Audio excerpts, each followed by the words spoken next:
Ever get the feeling that a place is watching you? That every time you come back, it knows you a little better, until one day it doesn't let you leave?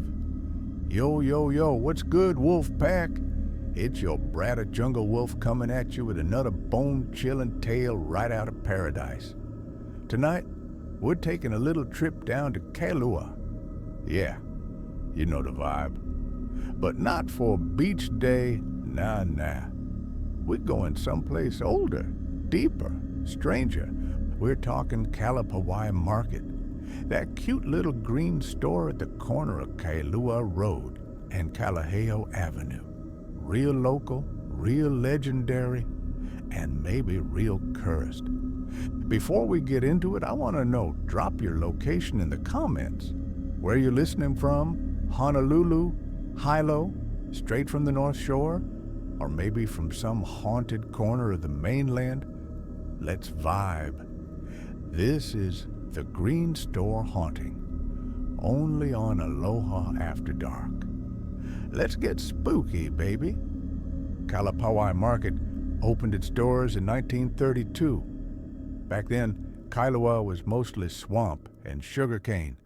The roads were still dirt, the population tiny, and the beach was where locals gathered after long days in the fields.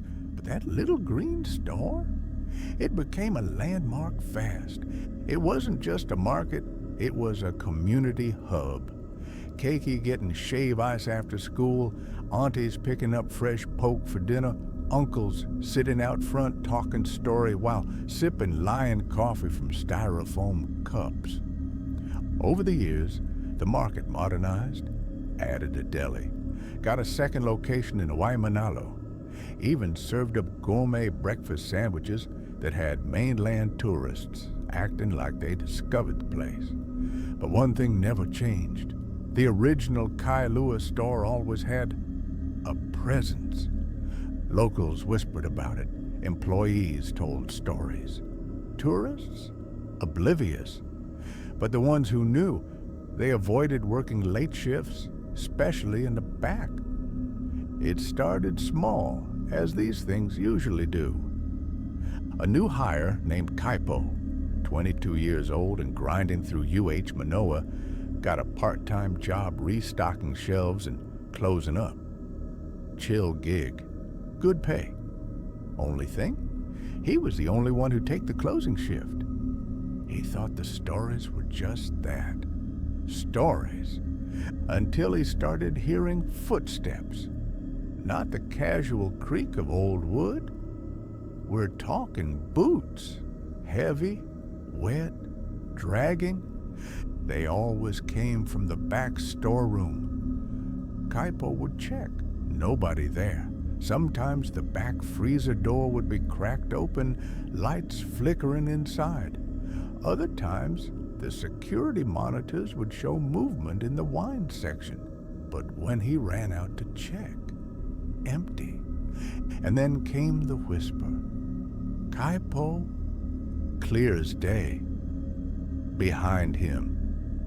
Every night at 11:32 p.m., Kaipo finally brought it up to his manager, Leilani, who'd been with Kalapawai for over a decade. She didn't laugh.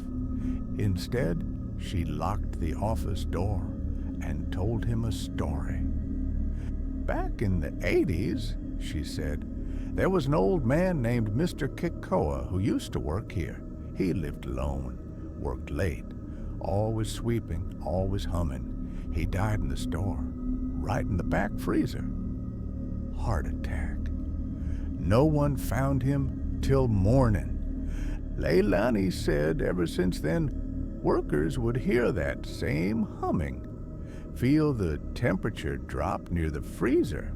Sometimes they'd even see him. I quit twice, she laughed, but came back. He don't bother me anymore, maybe 'cause I bring him offerings. Offerings? Yeah. Every Friday, Leilani left a small tin of Vienna sausage and a can of Primo beer on the freezer shelf. Kaipo thought it was nuts. until he didn't. One night, Kaipo forgot to lock the freezer after delivery. He stepped in to organize things, and the door slammed behind him. Pitch black, lights cut out, phone died, the temperature dropped to freezing in seconds. Then came the humming, slow, off-key, coming from the corner. He turned. A shape stood in the shadows, thin, stooped, wearing the Kalapawai apron. Kaipo screamed, pounded on the door. Outside, security footage would later show nothing. No sound, no movement. He was trapped in there for over 4 hours. When Leilani found him the next morning curled up and shaking, all he said was, "He's real. He's watching us." A few weeks later, a fire broke out in the back.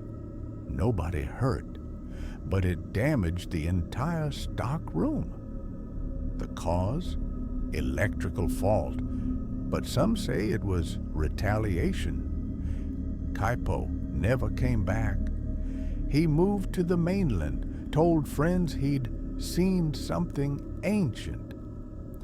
Leilani kept her offering ritual alive, and interestingly, after the fire and the renewed offerings, things calmed down. No more footsteps, no more whispers, but every so often, the freezer still hums. And if you ever visit Kalapawai Market late at night, peek inside, you might see a shadow sweeping, watching, and maybe, just maybe, he'll whisper your name too. Aight Wolf Pack, time to crack open the midnight mailbag. Tonight's question comes from at Loco for Lilikoi, who writes, Junglewolf, do you really believe in haunted places, or is it just all for the vibes? Yo, real talk? I believe the vibes are real, and sometimes the vibes are the haunting. Energy don't lie, especially in old local joints like Kalapawai. We're talking almost 100 years of mana, of stories of people coming and going, leaving pieces of themselves behind. So yeah, I believe. And even if I didn't, I'm not about to disrespect Uncle Kekoa. You feel me? Now I gotta know, have you ever been to Kalapawai Market in Kailua? Did you feel something off? Did you hear humming?